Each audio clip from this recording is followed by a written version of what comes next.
All right, Ultimate Hoops Nation. My name is Reid Nelson. This is Izzy Alcafas. This is This Week in Rack Week 2. Fridley, Lifetime Fitness tonight. We're going to backtrack 24 hours. THEM goes to 2-0. And now this isn't your free agent Titan 2-0. This is a Squires Gorillas 2-0. Is THEM for real? Dude, they were for real last season. I mean, they went 6-2. I had them in... Much easier schedule last season. Right. I still gave them their daps. They work hard. In the end of the day, if you put 8 guys on the court that aren't mentally challenged, you'll be able to win games. And they work really hard. And Devin's playing out of his mind the past season and a half. He's clearly worked on his game. He's not just a chucker anymore. He can do it all.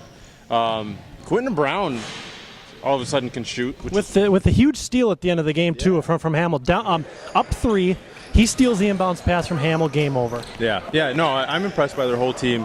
They all gel well together. Nobody gets, I mean, it's positive criticism, you know? It's not like Big Smash criticism where everybody just kind of yells at each other and somebody leaves the gym, right? I mean, this is a new Big Smash team, so let's give these guys a chance, okay? They're much nicer. Big Smash Spring 2013. Summer. And summer. Okay, so are they the biggest surprise this season? I think they are. Beating the Gorillas and Squires is a feat in itself. The teams that get respect probably can't beat both those teams back-to-back nights. So definitely, based on the schedule, yeah. So Blue Horns add Jansen and lose. What did you see from them yesterday? I saw a lot of ball movement. They got in trouble halfway through the game. They couldn't make a shot, and the Gorillas were just making all their perimeter shots. And that's the thing. The Gorillas have the dynamic ability to just go off on runs like that. And everybody was making threes. I think we shot 60% from deep. You're not going to beat a team as talented as the Gorillas if you let them shoot 60% from deep. And a lot of it was contested, long threes. If we play that game again with the same work rate from both sides, I don't think it's a 20-point game because I don't think the Gorillas shoot 60%. Okay, tonight in Fridley, we started the transition to the new basketball, the Spalding Classic ZK microfiber composite basketball. I got a couple of death threats, couple of angry players initially, and then the team that was mad at me goes out and scores 109 points. So I think they're fine with the ball. What do you think about it? I love it.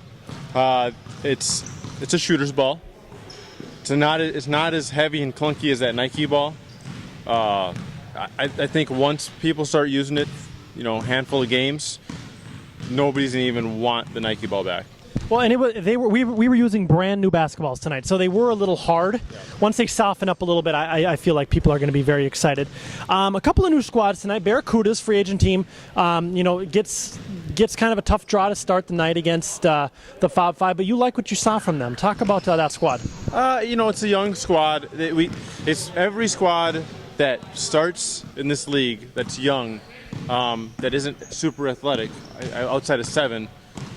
The league is tough for them, especially when you play a team that plays defense and works really hard. It's kind of a shock to the system. So they're all young guys. They're talented. They just need it's going to be a season or two before they start figuring it out. U.O.E.N.O, I know you didn't get a chance to see them tonight, but they hung tough with the Nets. They've got 4 brand new guys, so they could make a little bit of noise this season. We'll see. Ahmed Helmy very well. Is he going to get picked up somewhere? I'm not sure. I think he should be getting calls from teams. Well, a team like the Barracudas would love Helmy, but Helmy's not going to most likely play with them. So is Helmy okay holding out the season? Because it doesn't look like he's going to get an offer from Fob 5, the Avengers, the Nets, the Turtles, and I think that's what he's waiting for. I don't think he wants to play on a losing squad. Yeah, it's tough because Helmy's good enough to play on those teams. It's just that some teams are full. For Fob, for instance, it has nothing to do with how good he is. He's obviously talented enough to play on our team. It's just the system. We like to go up and down.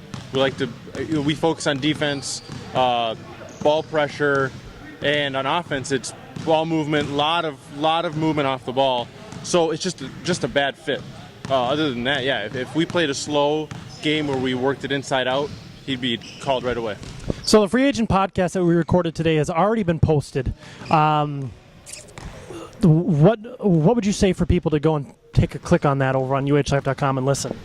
I think there's a lot of good juice on there. I think it's a lot of questions that players would have is what Alan asked. He asked a lot of good questions.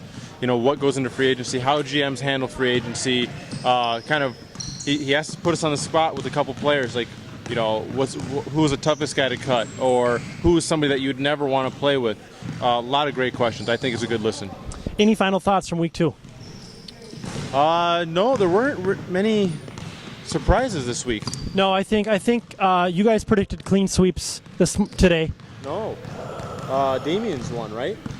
Damien's did win, yes. They beat the club, which surprised me because I didn't get a chance to watch it. I was doing stats on the other end. I really thought Ned would just dominate that game. Well, and every time I looked over, he was sitting on the bench. Well, and they were crushing them to start the game. The club was. Yeah. So, yeah, and I mean, you guys all did pretty well yesterday. I believe you picked the Red Devils. Yep. And then you picked every game correct, except for Showtime Bulls. Yeah, I think we all So I mean, and that was a Squires. Those are the and them Squires. So, I mean, there is still a little bit of parity. I mean, Showtime looked good, but not great. The Bulls, I mean, they just had an X amount of turnovers. They had a lot of turnovers. So I want to say Briggs said they had 20-something turnovers in the game. So obviously they're not going to win that way. The defending champions. Yeah, I know. And there's another really sloppy Turtles. Who do they play? Turtles. I'm drawing a blank on the team. Turtles versus Just Win. Yeah. Just Win. I did stats for that game. I think Just Win had 22, 23 turnovers, and 4 of their guys had 5 or more. Cool. It was tough. Tough luck. All right, sir. Thank you very much. We'll see you guys next week.